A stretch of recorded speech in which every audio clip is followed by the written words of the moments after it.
ముందుగా ఆది శ్రీనివాస్ గారు మీ దగ్గర నుంచి స్టార్ట్ చేద్దాం. ఈరోజు శ్వేతపత్రాల పేరు మీద ఒక తప్పుల తడకతో కూడినటువంటి డాక్యుమెంట్స్ అన్నిటి కూడా శాసనసభ ముందు ఉంచారు అన్నది కేటీఆర్ ఈరోజు చేసినటువంటి ఒక తీవ్రమైన ఆరోపణ. ఏం చెప్తారు? ఇప్పుడు గత 9.5 సంవత్సరాలుగా వాళ్ళు చేసినటువంటి అప్పులనే వాళ్ళు ఉన్నప్పుడు అధికారులే ప్రస్తుతానికి కొనసాగుతున్నటువంటి అధికారుల ద్వారా తీసుకున్నటువంటి లెక్కల్నే ఈ రోజు తెలంగాణ రాష్ట్ర ప్రజలకు మేము వివరించే ప్రయత్నం చేసినాం. శ్వేతపత్ర రూపంలో ఈరోజు 2 రోజులు కూడా ఇంకా సాగునీటి రంగానికి సంబంధించినటువంటిది కూడా చర్చ జరిగేది కూడా జరగడానికి అవకాశం ఉంది. ఇందులో 6,71,000 కోట్ల రూపాయలు అప్పు తీసుకున్నారని చెప్పి తేట తెల్లమై ప్రజలలో ఒక చర్చ జరుగుతుంది. టిఆర్ఎస్ పార్టీ ఇమేజ్ పూర్తిగా పడిపోయింది. ఒకవేళ ఈ అంశం గిట్ట ముందే తెలిసి ఉంటే ఆ 39 సీట్లు కూడా వాళ్ళకు వచ్చేటివి కావని మాట చెప్తున్నా. ప్రజలలో అంటే మాయ మాటలతోటి గారెడితోటి ఈరోజు వాళ్ళు అప్పులు చేసి ఈరోజు రాష్ట్రాన్ని అప్పుల కుప్పగా మార్చింది చెప్పని మేము ఎన్నికల్లో చెప్పినప్పుడు మేము ఆ రోజు 4 లక్షల పై కోట్లు చెప్పిన 5 లక్షల కోట్లు అనుకున్నాం. కానీ తీరా అధికారులకు వచ్చినాక చూస్తే 6,71,000 అంటే ఇది మామూలు మాటన.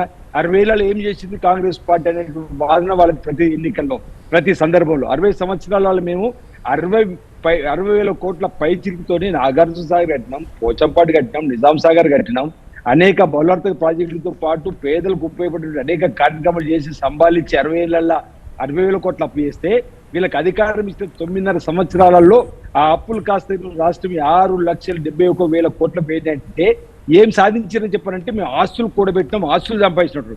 ఏం ఆస్తులు సంపాదించారని చెప్పని అడుగుతున్నాం. ఒక డబుల్ బెడ్రూమ్ పేదవాళ్ళకి కట్టించారు అంటున్నాం, పేదలకు ఉపయోగపడేటువంటి కార్యక్రమాలు చేశారు అంటున్నాం. ఈరోజు కాళేశ్వరం కట్టిన గొప్పగా చెప్తున్నారు. 60 సంవత్సరాల కింద కట్టిన ప్రాజెక్టులు చక్కగా సేవలు అందిస్తున్నాయి ఇప్పటికీ రైతులకు.